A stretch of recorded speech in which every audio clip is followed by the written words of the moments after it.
All right, welcome to today's webinar entitled Everything You Need to Know About Luxury Vinyl Tile and Floor Heating. My name is Scott, and I'm joined today by... My name is Lynn. And Lynn's going to drive today. So welcome, everybody. Thanks for joining us today. We appreciate you taking time out of your busy day.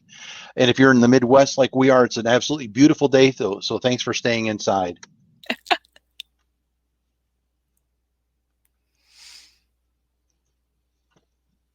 All right, so if you have any questions, I know Olivia already mentioned it in the sidebar chat, but feel free to ask away. We are more than happy to answer any questions you might have. If we don't get to them during the presentation, we'll definitely make sure that we answer all your questions at the end. So you can ask them at the bottom of the screen or in that sidebar. Either way works for us. Today, like we said, we're going to be talking about floor heating with luxury vinyl tile, luxury vinyl planks. So we're going to talk about the actual floor heating itself, how it works, what you want to be looking for when you're working with that and LVT. And then we're also going to show you an example project that recently someone did with one of our electric floor heating products in a space where they were doing LVT that turned out beautifully. And we're also going to go over the installation process so we can actually show you step by step what you would be doing if you're looking at doing a project with LVT.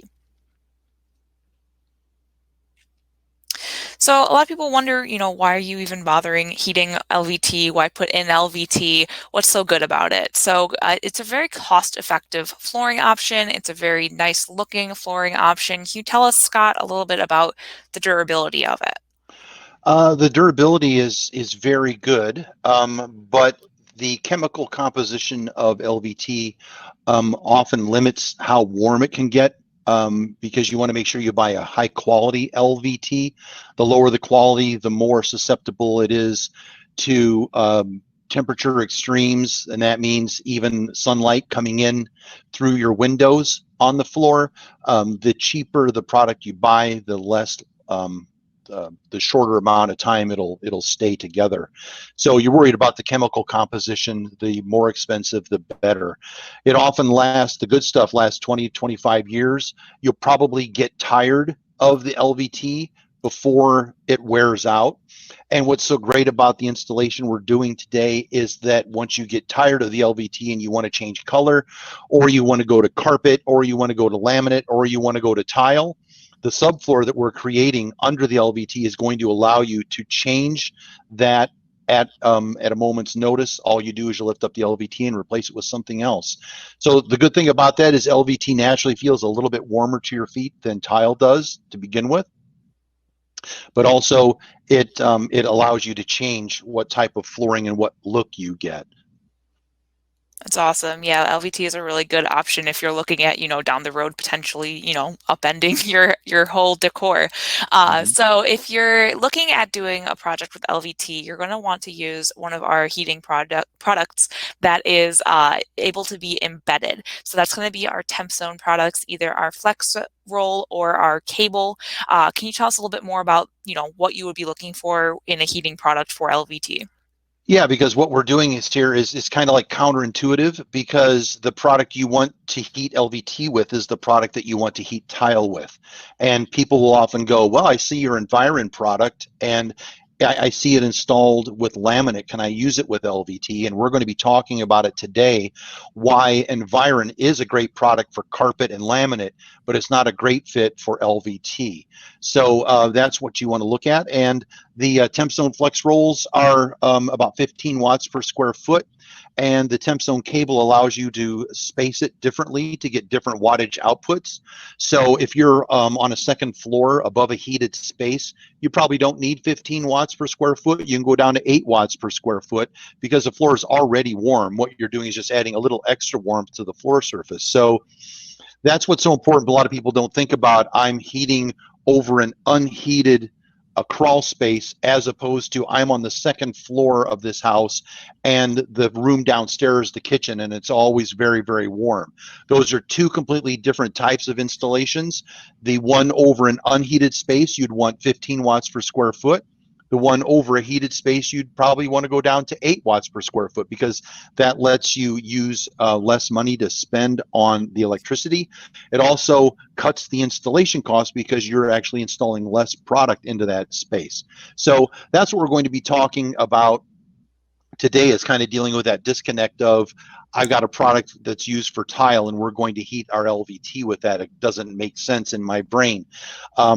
So that's one thing that we do. That's why we're doing this, because we get these questions on the phone all the time. So it's great that you're joining us today so we can talk about it. Awesome. So we have a couple cross sections here. This is showing our LVT installation on a concrete subfloor. So if you're going to be doing it on concrete, can you tell us, kind of what are the steps for that? I know it's different than if you're doing it on plywood. Yeah, and the thing about heating in above a concrete slab is that it heats much faster than if it were in the concrete slab, and it gets warmer than if it were in the concrete slab. And you say, well, I'm interested in putting this heating product on the slab, but I don't want to spend any extra money on the CeraZorb. Why should I buy CeraZorb? And CeraZorb has a really good R value. So what it's doing, it's providing a thermal break between the heating wire and the slab. The slab is going to want to pull all the heat down until the slab gets completely warm, and then it will start to release heat upwards. Well, that can take hours or days to do that type of heating, and you don't want that type of heating under LVT. You want something that you can turn it on, and within an hour or so, it's going to feel warm. So what we're doing is we're taking that concrete slab. We know that it's a giant heat loss. It's pulling heat downward. So what we're doing is we're thin setting the CeraZorb to the slab, and that's going to isolate the slab from the heating system. So once you get that CeraZorb attached to the slab using thin set, you then install the heating roll on top of that. And when you install that heating roll on top of it, it needs to be attached to the CeraZorb very, very well. And I'm talking every 5 or 6 inches, you want hot glue to hold that product down. And people will always ask, well, I've got this roll. Do I put it wire side up or wire side down? Well, if you put it wire side up, the coils at the end are going to want to float to the top of the pour, and you don't want that. Self-leveling is very, very dense. Anything that self-leveling is going to go over is going to try to float to the top, and floating to the top is the last thing that you want to do. So we're going to attach the CeraZorb to that slab. We're going to attach the TempZone cable side down really, really well so it doesn't float to the top of the pour. And then we're pouring 3/8 to 1/2 an inch of self-leveling cement, or SLU or SLC. You'll see it abbreviated different ways. We're not the military. We don't have acronyms for everything, but we definitely do with SLC. SLC is a common term that you'll see along with LVT or LVP, that sort of thing. So we are going. I'm sorry, I had the military thing since yesterday was Veterans Day here or everywhere in the United States. So I'm thinking of our military people out there and saying thank you to them yesterday. So I'm just kind of carrying over to today. And what you do is you get a nice, yeah, every day, absolutely. And you have the self-leveling, and what it does is now you have a heated subfloor that's really flat. And part of the requirements of LVT is that it sometimes has to be a certain distance from the heat. That's where the 1/2 inch pour comes from. And also LVT has much stricter flatness requirements than laminate does, because laminate, we're going to be talking about the difference between laminate and LVT a little bit later. But that's kind of the reason why we recommend this product for this type of application. You're creating a heated subfloor that's really flat. Now, one more thing before we leave this, and they're probably saying, well, I wish this guy would shut up. But these are the questions we get all the time, and that's why I'm bringing them up, is because I take calls every day at night on weekends, and we get the same questions over and over and over again about LVT. And the thing is, if you have, let's say we talked about a second floor installation in a really old house, that second floor is going to sometimes be really sagging in the middle. Well, the last thing you want to do is have your product 2 inches below the surface in the center of the room and 1 inch below the surface on the edges. We literally get calls saying, yeah, my floor is really warm on the perimeter, but it's cold in the center. Well, that's because they didn't get it flat first before they started building these layers. So it's very, very important, if you have an old house and if your floor sags in the middle, is to get it flat first and then build on top of that these layers that we see here on the screen. Absolutely. That's a really great point. So looking at, this is a really good diagram like you were talking about, laminate versus LVT, and a lot of people, kind of consider them to be the similar or the same kind of product. So can you kind of talk about, what's the difference? What really makes the difference in the embedding versus the floating and how that affects the heating product? For our experienced floor installers, they've heard the term sag or drape when it comes to LVT. And LVT will tend to drape over time and start conforming with the subfloor below it. Well, if you install Environ over the top of this CeraZorb, you may see the LVT start to drape around it. And over years and years of use, you can sometimes see the wires in the Environ actually telegraphing to the top surface. So after 10 or 15 years with this LVT, you'll start to see lines in it where the heating cable is directly under that you would never see with laminate. Laminate doesn't drape like that. Laminate is much more resilient. You can see the differences in time here. This was over about a half an hour that this picture took place, but you can see they start about the same. The LVT starts to drape, and then at the bottom you can see the drape of the LVT over time, and that's why it's so important to get a flat subfloor to make sure that you don't see this drape, because it's going to start molding itself over time to what's directly below it. So hopefully, in layman's terms, that's what's so great about this picture, is you can actually see what happens with LVT over time that doesn't happen with laminate. And this is the root of the whole thing. Yeah, it's a great diagram. So what to look for when adding radiant heating? So a lot of people, we get a lot of questions about, what kind of LVT should I purchase? Do you have any recommendations? What's the best kind of LVT to use, and what should you be looking at when you're deciding which product? Now, we've got a few questions submitted to us. We love questions ahead of time. So what we're going to do is I'm going to actually save those to the end, because we're talking about all the questions that we got submitted. We're talking about them right now. So I like to talk about them twice, because that way it reiterates the information. You remember it a little bit better, unless, instead of just answering it all at once. So you get a presentation and a little bit of review at the end. You can tell I have a technical training background, so it's kind of like built into me to say it once and then recap so everybody remembers it. What you're looking for with an LVT product is to make sure you find an LVT product that has a warranty with heating, with radiant heating. It's allowed. Then with that LVT, you want to find out if there's a distance from the heat that's allowed, ½ inch, or if it's allowed to go right on top, if it's 3/4 of an inch or whatever that is. But the sweet spot for electric heat is the distance from the heating wire to the top surface should be between 1 inch to 1.5 inches. And you and I, Lynn, just talked about this the other day. Yeah. That's the sweet spot, because if you have a heating cable that's here and the top of your floor surface is 3 or 4 inches away, it's not going to get as warm. So you need to keep that in mind. So you want to find also an LVT that doesn't have a really thick backing pre-attached to it, because you want to make sure that the LVT product that you choose has an R value of 1 or less, ideally. Well, the thicker that pre-attached backing is, like cork or foam, those are insulators. So if you actually attach an insulator to the underside of the LVT, it's going to keep the heat from getting to the floor surface and into the room. So that's why you want to make sure that you have a minimal amount of backing on it. And you also want to make sure that you install your floor sensor from the thermostat, because that will help you comply with whatever the maximum temperature of the LVT is. 84, 85, 86, whatever it is. And just keep in mind that the temperature that you're going to be getting from the floor heating product itself is usually less than the temperature the floor is going to be subjected to if your window drapes are open and the sun hits it, because that's going to get into the hundreds of degrees. The floor heating we're providing is going to be usually 85, 86 or less. So you just need to ask, first of all, is radiant heat allowed? What is the maximum temperature of it? That's what you're going to be looking for, and what's the R value of the product while you're shopping. Absolutely.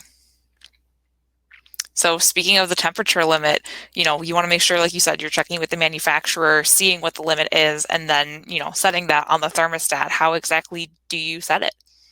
Well, you just go into the installer settings and you set up the floor protection. So this is going to be needed when you're using your floor sensor. Remember, the floor sensor is in the box with the thermostat, and it has to be given to the installer when they're pouring the self-leveling, because it needs to be installed in the floor, because that's how you control the temperature of the floor. So if the maximum temperature of your LVT is 82 degrees, then you've got it right there. Set it for laminate, 82. There's your floor limit. If it's 86, if it's 87 or 82 or 81, whatever it is, you can then go to custom, which is the bottom one, and you can set up the custom temperature minimum and maximum right in there. So that's how you set up your temperature limit for your LVT. And you also always need to remember to install that floor sensor in the floor itself to regulate the temperature of the floor. Yeah, that's a big one, making sure you remember the floor sensor, absolutely. So talking about that example project, this was a bedroom slash office that someone did in a basement actually up in Toronto. So let's take a look at those and kind of see what they did. So here is the SmartPlan. Can you kind of explain, how is this interpreted when you receive this in an email? What are you looking at? Well, the first thing is to get one. And that is, the thing is, when you're ready to heat an area, send us a sketch of the space with the dimensions on it, and then we can do the design for you. You don't need to sit and try to figure out, well, how many square feet do I have? How many square feet is it going to fit? Because you can't buy a bunch and then just fill the room and then cut it. You have to make sure that you install the right sized product for the space. If you have 100 square feet, you can't buy a 300 square foot product and cut it in half or into a third. You just can't do that.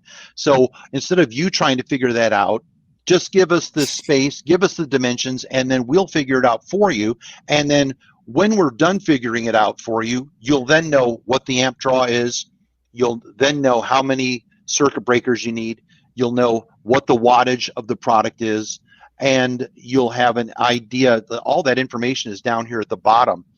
You can see the operating costs per hour, the total amperage, total wattage, what installed in your floor, and give you an idea what it costs to operate every day. But you won't get one of these plans unless you give us the dimensions. So even if you're thinking about it, give us a call, send us your installation dimensions on a you can just you can make a sketch and take a picture of it and send it to us, and then we will come up with this plan for you. So if you look at this particular plan, the heating isn't in, we don't heat every square inch of this room. First of all, nobody ever stands right up against the wall, so that's why there's no heat there. So one thing that you have to remember is, if you're thinking about doing a sole source of heat, there's no heat in this room, you're thinking about having the floor do the heating in that space, let's talk about some simple things about that. Tile, you can get hotter. You can have tile 100 plus degrees if you like it. It's not throttled. You can have the temperature whatever you want. With a product like LVT or carpet or laminate, that product can't get up to 100 degrees. It has a limit. It's throttled. So if you had the choice of heating this space as a sole source of heat, what would you choose? Would you choose tile to heat this space as a sole source of heat, or would you use a throttled product like LVT? What do most people think, Lynn? I mean, at that point, most people end up going with tile. It really comes down to, that personal preference. What are you okay with having that room temperature at? And that's what's so important about getting that SmartPlan. You're going to actually kind of see what you'd be working with, and you'd kind of be able to see, what kind of heating you'll be able to get with that product with, LVT versus tile, depending on different products and things like that. Right. And the thing is, on our website, we have a heat loss calculator. Yes. Where you can choose different types of flooring to see if that type of flooring will provide enough heat in your room. LVT or laminate may, but if you have a question, a room full of windows with LVT on concrete slab may not be as good a choice as tile, because the tile can get much hotter. So that's just another thing you need to think about when you're actually thinking about heating this room. Am I using it as supplemental heat? I just want the floor to be warm, or am I going to try to heat this space? If you're going to try to heat this space as a sole source of heating, make sure you do a heat loss calculation. Absolutely. Yeah, it's such a great tool. So this is a nice project overview. You can actually see, exactly which product you're going to be getting, the dimensions of the space, and the actual heated area of it, not just the entire, footprint, as well as that power requirement, the operating costs. There's a lot of really great information, and this you can really get from your SmartPlan, right, Scott? Right. And if the main thing that for people to take a look at is I hammer on these things because I get asked these every single day. So I'd like to get the information out there because if you look at the entire space, we're not heating the entire space. We've got a total heated area, and quite often those two numbers are different. Now, if we needed to try to squeeze a little more heat into that space, we could try. But the thing is, the reason why we do such good business is because we have rolls or product that's already pre-sized that we put into your space with a custom drawing. So that allows us, once you order it, to ship it the day you order. That way it's not custom made. You're not waiting 3 weeks for it to be made or to be manually made. You're ordering a product right off the shelf that's been custom designed for your space. So if you look at the entire space, it'll often differ from the total heated area. That's where that disconnect comes from. Awesome. So when you're looking at testing your system, so you've got your SmartPlan, you've purchased it, your system arrives at your doorstep. What are the next steps to make sure that the installation goes smoothly? The first step is to make sure you order a circuit check in your order, because it's going to be a very helpful installation tool, and you are going to need a digital ohm meter. There's no way around it. Don't try to use a manual or an analog meter with a needle on the front. That is a bad idea. Those things are very, very difficult to use. These meters that you need are usually under $20 at any big box store. And what they're going to do is these are working in tandem. You're going to test your product when you get it, the day it arrives on your doorstep, because you don't want to wait until the day you're installing to test it the first time. Because if you test it the day you get it and something has happened between the warehouse and you, that's a perfect time that we can get you out a replacement if we have to. If you're waiting until installation day, you're not going to have that luxury. So you test it the day you get it. You then go out to the site or in your home or whatever, you test it, make sure it's good. Then you attach the circuit check to it, and then you lay your product out on the floor. Once you lay the product out on the floor, you take the circuit check off and you test it with the meter again to make sure that it tests good. And then at that point, you can then start installing the stuff on top of the heating. But you don't want to do that if there's a problem with the product, and that's what the circuit check and the meter are doing for you. Then once you cover it with self-leveling and you put the LVT on top, you then do your final test with your meter. Write that number down in the installation manual, and also write that down on your warranty card, because that's going to be your number, your final number that you can then compare. If you ever have trouble with it in the future, you can compare, here's the number I got when I installed it, and here's the number I'm getting now. What does that mean? So that's why it's so very important to install it, because you don't want to install a product that has a problem, and you want to have a record of what your numbers are in case there's ever a problem down the line. Yeah, absolutely. That's a big one to remember. Super important. Yeah, the circuit check is simply a siren that goes off if you happen to damage the wire. And what it's doing, it's testing two things. Inside the wire, inside the heating cable, there's 3 wires inside there. 2 of them are a circuit that heats up, and the other one is a ground. So what the circuit check is doing, it's always testing to make sure that the heating circuit inside that wire is intact. If you happen to break one of those, the alarm's going to go off if you lose that connection. The alarm's also going to go off if you get a connection between the ground and either one of those heating wires, because that tells you have a short. So what it's doing, it's testing to make sure you have a heating circuit, and it's also testing to make sure that you don't have a short. That's why the product is so important. You put it on while you're working over the top of the wire, because then it will scream at you if you drop a hammer or if you hit it with a trowel or something like that. So that takes the mystery out of it. And you can say, hey, whatever I just did to make the siren go off, we need to stop. We need to take a look at this. Because if you don't put the circuit check on, you're not going to know until later, after your floor is entirely covered up, and you test it again and find out, oops, the readings have changed. So that's why it's so important to have the circuit check. Absolutely. So the installation process. So now you again, you have the SmartPlan, you have the mats and they're working properly. Go over the installation process with us, kind of walk us through it, starting with the subfloor. Yep, I can see the subfloor here is concrete. So the last thing we want to do is put heating wire directly on concrete. So we're going to get something over the top of that concrete. But the first thing we need to do, if it's not concrete, is if it's a wooden floor, is to make sure that it's flat. Yes. If it's not flat, then you've got to flatten it with self-leveling first before you do anything. So what you're going to do then is, if you've got this concrete floor and it's flat, then what we're going to do is we're going to clean all the debris, make sure that there's nothing going to go wrong with this product, and then we can then proceed. Absolutely. So then we're proceeding. We move on to the underlayment, that Sarasorb that we talked about earlier. So how do we make sure that that fits and make sure that it's going to, work as it's supposed to?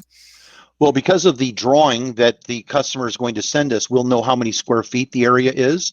So that way we make sure we have the correct amount of CeraZorb, because this brand new room that doesn't have anything built into it yet, we're going to cover the entire floor area with CeraZorb. People ask that all the time. Do I just use the CeraZorb where it's heated and not the rest of the floor? No, you want to get that CeraZorb over the entire concrete surface, because that is going to allow you to start at the same height throughout the entire space. So what you want to do is you want to use an 1/8" V-notch trowel to use thin set and latex modified thin set, or any type of polymer modified thin set, down on the floor. You're then going to push the CeraZorb down into it.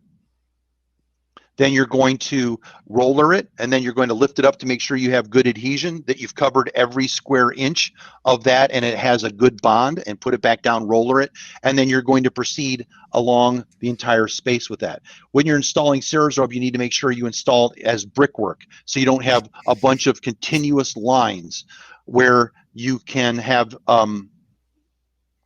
you don't get them put together right. So you do it like a brick, like brickwork. That way you don't have a bunch of continuous lines all the way through your floor. And then you've got that installed, and then you can move on to the next step. We also have video that show how this is done on our website, so check that out. Yeah, it's a great video. So then we're laying it out. So in this application, they were using that TempZone Flex Roll. That's that 15-watt, super easy, just rolls out into the space mat. So like you said, you want to make sure that it's going to be Flex Roll cable side down, that the actual, the logo, the WarmlyYours side is up. And then, how do we make sure that it fits in that space according to that SmartPlan? Well, we know it should. So you're always going to check your dimensions on the plan to make sure that they match the dimensions you sent us before you even get started. Because if you find out that the dimensions you sent us were 100 square feet and the plan you got back was 120 square feet, you're not going to have room for the product. Or it's going to be too little or too much. So you always want to make sure you double check the dimensions shown before you start working, to make sure you have the right size product to install.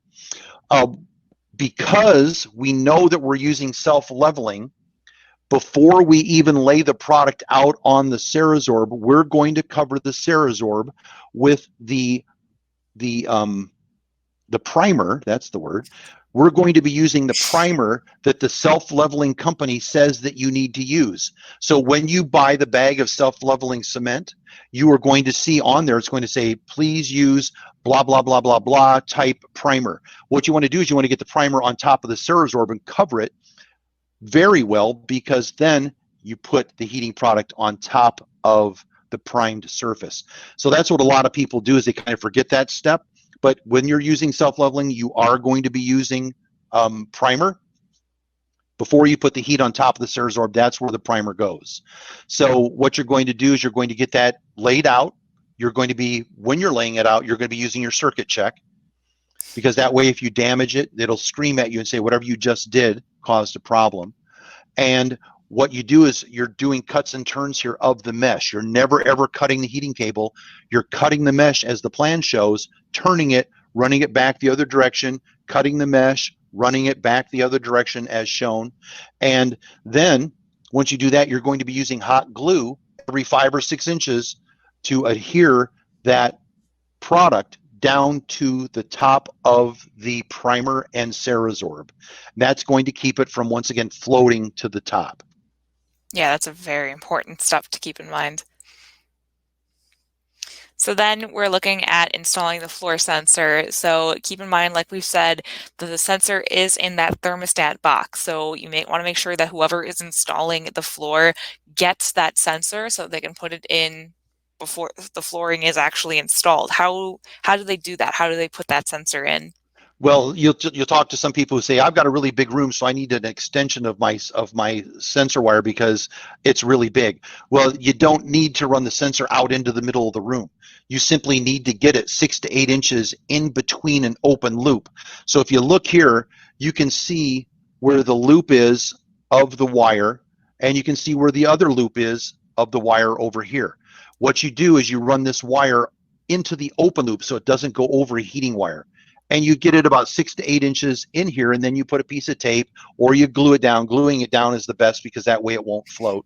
And then when you're running the sensor wire back to the wall and up to the thermostat, you need to make sure, and I get this question every single day, can I put the sensor in the same conduit as the non-heating leads? And the answer to that is no. The sensor either runs open into the open wall if your local code allows that, or if your local code requires both of these cables to be in a conduit, they need to run in separate conduits. And you don't run the sensor wire long distances right next to the non-heating lead. You want to keep them separate because whenever there's electricity going through that non-heating lead and the sensor wire is right next to it, it'll throw the readings off and your system will never work correctly. So that's why it's so important to make sure you run the sensor wire in a different conduit or just outside of the conduit in the open wall to make sure that you don't get that problem. A lot of people like getting a backup sensor too because they're so inexpensive. The thing you have to remember is the backup sensor cannot be attached to the thermostat at the same time as the regular thermostat sensor because your floor will never work then either because it needs to be one attached at a time, not two. So don't ask me how I know this, but I get this question all the time too.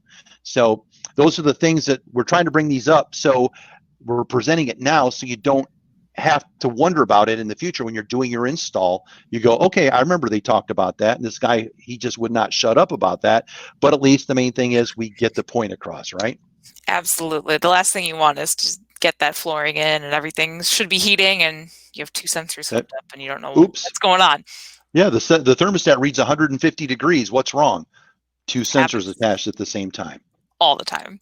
So moving on to that self-leveling cement, like we've said, make sure that you test that heating mat before covering it up. You don't want to just, go right into the self-leveling, test it, use that ohms meter, make sure that it is looking good and everything is as it should be, and then move on to that self-leveling. Can you tell us, what that looks like? Well, this is pretty succinct here. I mean, there are lots of videos out there that show how to mix self-leveling, what thickness it should be, how to pour it. It's a multi-person job. You want to have one person mixing it while the other person's installing it.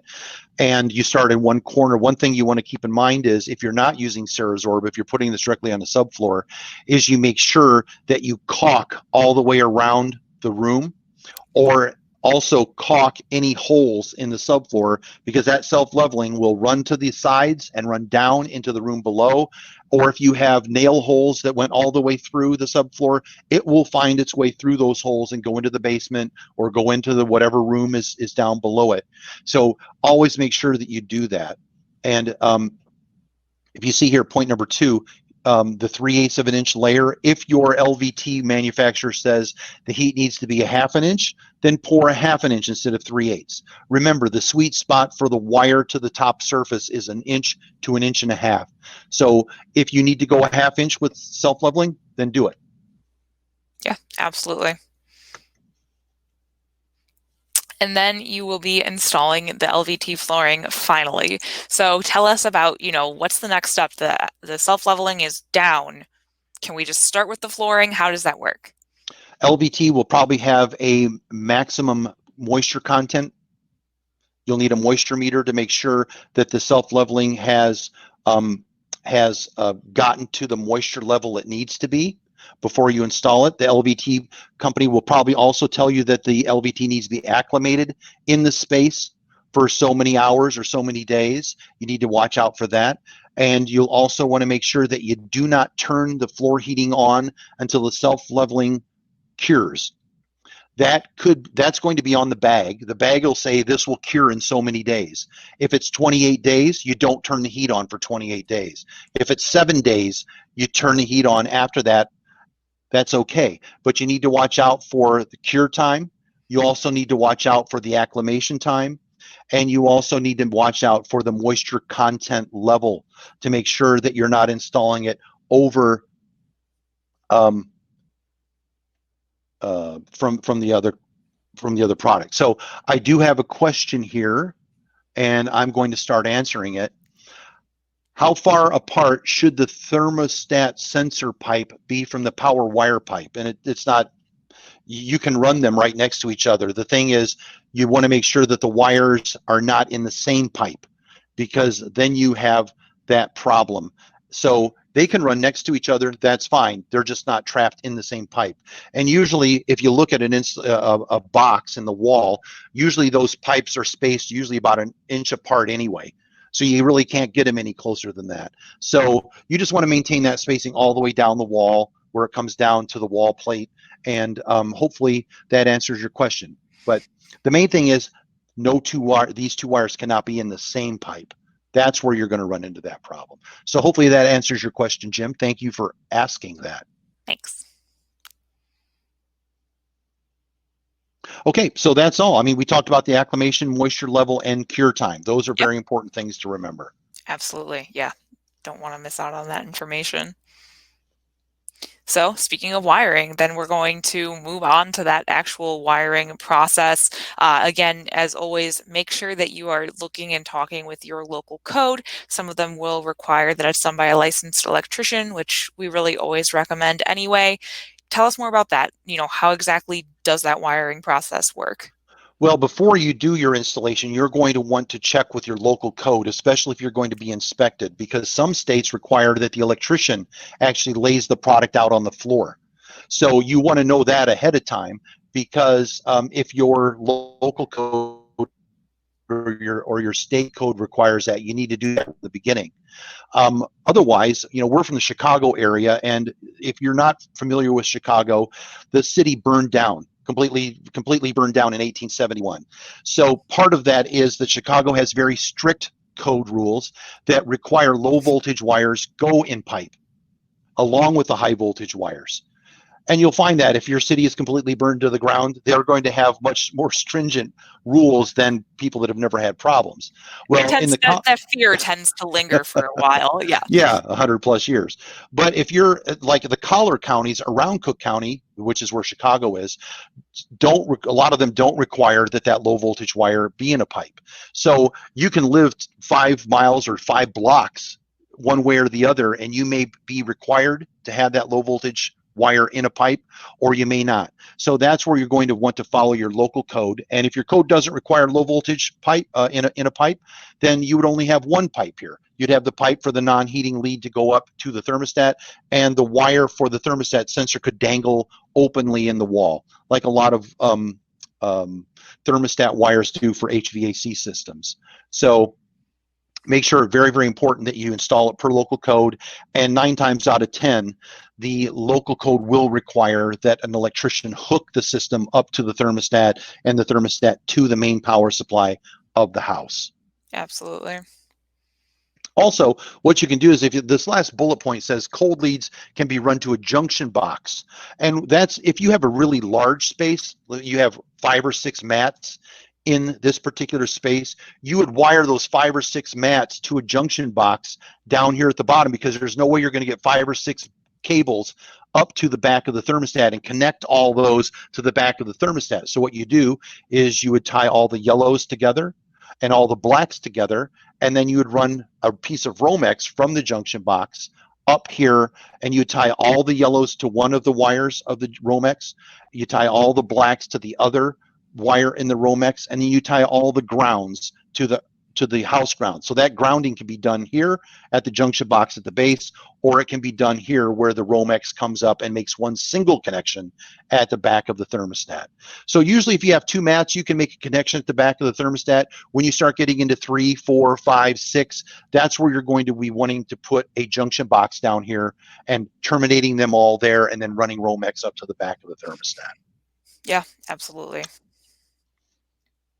So looking at our floor heating thermostats, these are some of the ones that we offer. Like we have said a lot already, we want to make sure you know that LVT will have a temperature limit and it will be determined by the manufacturer. So always check with them. We always recommend, really, Scott, that they be, in quite a bit of contact with that flooring manufacturer to make sure that they're going to be, doing everything exactly as it's needed. So tell us a little bit more about the thermostats. We've already kind of gone over that setting, just making sure that everything is, up to snuff.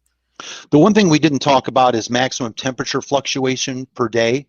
Some LVT, some hardwood, some products like that don't want it expanding and contracting, expanding and contracting every day.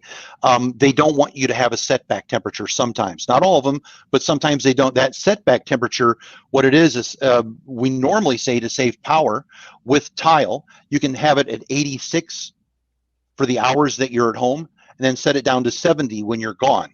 Well, that is making the temperature go up 16 degrees and go down 16 degrees every day.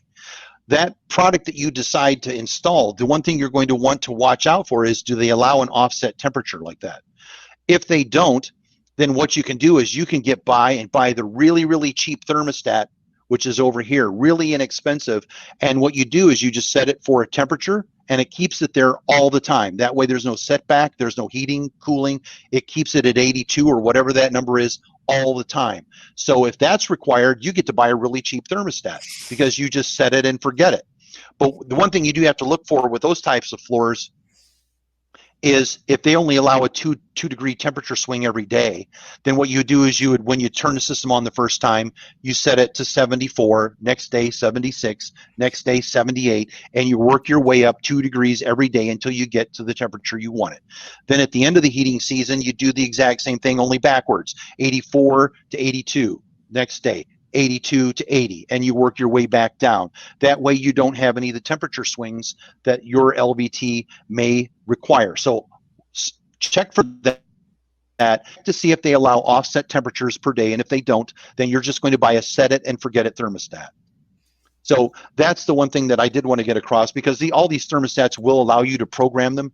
The most popular one that we sell is the Inspire Touch. That's the one that you probably want to get for the price point, and it's so much easier to program than this thermostat over here. This thermostat over here is good for a couple of applications. It is programmable, but what you really want is you either want this one to program, this one to not program, and if you want a Wi-Fi, you're going to be using this one. Absolutely.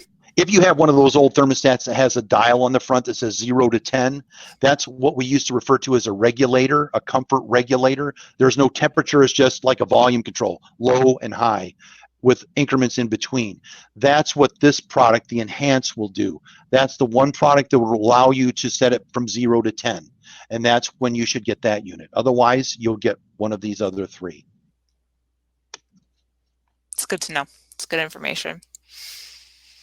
So this is their finished project with the LVT all installed, all the furniture in, and it looks beautiful. I mean, they picked a beautiful flooring color, and it's going to be nice and toasty. It's a really, really great option for a room like that. Yep, and the thing is, if they get tired of this flooring in 10 years, they just pull it up and then put down whatever they want on top. They remove it and then put in whatever they want, because what we've done is we've created a heated subfloor that they can put any type of product over the top of. Yeah, that's awesome. It's a really, really great option to have in a basement. So again, this is the actual products that they used in this specific project. So they used that 3-foot by 43-foot TempZone Flex Roll, the Inspire Touch thermostat like we were talking about earlier. Obviously, they used that circuit check and that CeraZorb underlayment to make sure that they are going to be getting the temperature and comfort that they're looking for. And there's the price. So we like to make sure we're pretty transparent when it comes to that. people will see, oh, well, there's that CeraZorb at $796. I don't know. Well, the thing is, if you use CeraZorb over concrete, the floor is going to be warmer. It's going to take less power to get to that temperature, and it will heat up faster. So we really strongly recommend, if you are going over a concrete slab, and we were one of the first companies to ever do this because people were just happy to sell anything, but after talking to customers for years, I mean, we've been doing this for over 20 years, we found that people want floors that heat warm and that heat quickly, and that's what you're going to get using the Sarasorb. Awesome. So are there any questions? I know that we, really tried to be as thorough as possible. I know that we also have some pre-sent, is that a word? Some sent in questions already that people, wanted to know about. Yeah, and that's why I'm doing this now, because this is a great refresher, because we've talked about all these points already. And number one is WarmlyYours universally accepted for LVT, LVP. No type of heat is universally accepted for every particular product out there. Every different manufacturer has different rules. We can't keep track of every single rule, every single instruction manual for 200 different manufacturers. It's just literally impossible for us. But that's why we say, just check your warranty card and check your installation manual and look for the word radiant. Radiant heat. Allowed, yes or no, maximum temperature, whatever that number is. So one of those documents will discuss, is it okay, and what's the temperature if it is. Number two, what would make LVT not be able to go over the heated floor? And thank you, John, for sending that in, and Christine for the first one. If the product's warranty does not allow for the installation of radiant heat underneath, you shouldn't put radiant heat underneath. You should look for a different product. And the product, as we said, once again, installation manual and the warranty card will say whether that is. And the last question we had sent in advance is, are there specific characteristics of underlayment for best results? And that is, you want to make sure that you have a product with a good R value. So this is where you're not going to be using that really, really thin blue foam stuff that's really, really cheap, because it has hardly any R value and it doesn't have any height to allow you to run the cold leads back to the wall. Another reason why we're putting CeraZorb or cork on the concrete surface is because we need to get that non-heating lead, which is about 1/4 of an inch thick, from the product over to the wall and up the wall. If you put that on concrete, directly on concrete with no underlayment, you're going to be teeter-tottering over that cable, and that's the last thing that you want to do. So you're looking for something that's at least 1/4 of an inch thick with a good R value of 1, 1.5 or better, because that's going to allow you to get the cold leads to the wall and make the heat go upwards. And you're going to pair that with a LVT that has an R value of 1 or less and doesn't have a really thick underlayment already attached to it. So very good question, Chris. Thank you so much for asking those. And are there any questions anywhere else? Olivia, are you watching our Facebook feed to see if there's any questions there? No questions on Facebook. All right. I think we were pretty thorough. And so it's all yours, Lynn.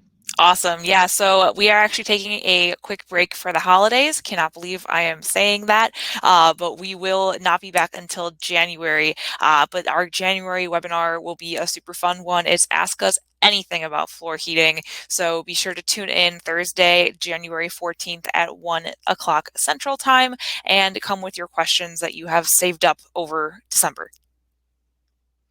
And then, of course, if you have questions that you can't wait for, or if you just want to learn more about our products or see more of my face or Scott's face, feel free to join us at our daily trainings.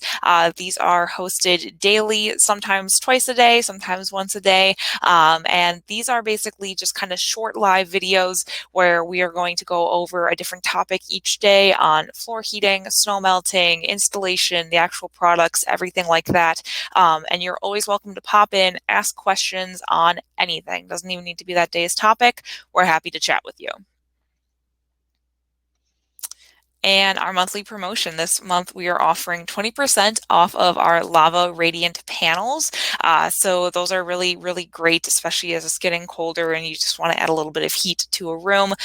Be sure to check those out on our website for more information. And of course, we do value your feedback. We're going to send an email out to you shortly after this is over. So if you have any comments, suggestions, compliments for how beautiful and smart we are, feel free to send that in, and we're always happy to hear from you. We want to make sure that we're really gearing these webinars towards what you like and what you're learning, what you want to learn about. Absolutely. We'd much rather talk about something that's interesting to you than to just for us to pick a subject out of the blue and go, hey, let's talk about this when we got 30 people asking for this. So you definitely let us know, because that's we want to talk about stuff that's interesting, obviously. Absolutely. And how can they contact us, Scott? What's the best way to reach out? There's this thing called the internet, and it's everywhere. And you can get a hold of us by email. You can check us out on our website. We have videos about just about every single thing that we install. So if you're interested in that, if you're interested in videos, all you have to do is just in the search bar at the top, do LVT install, and there'll be a video there for that. If you're interested in heating your driveway, there are driveway heating videos there. If you're interested in getting an LED mirror and putting it on your wall, we have videos that show you how to do that. So check us out at WarmlyYours.com. Awesome. Yeah. So thank you guys so much for joining us. I know that I had a great time. I'm assuming you did too, Scott. So we are so excited to be back in January. But in the meantime, have some awesome holidays. And as always, stay warm. And be radiant. Thanks, everybody.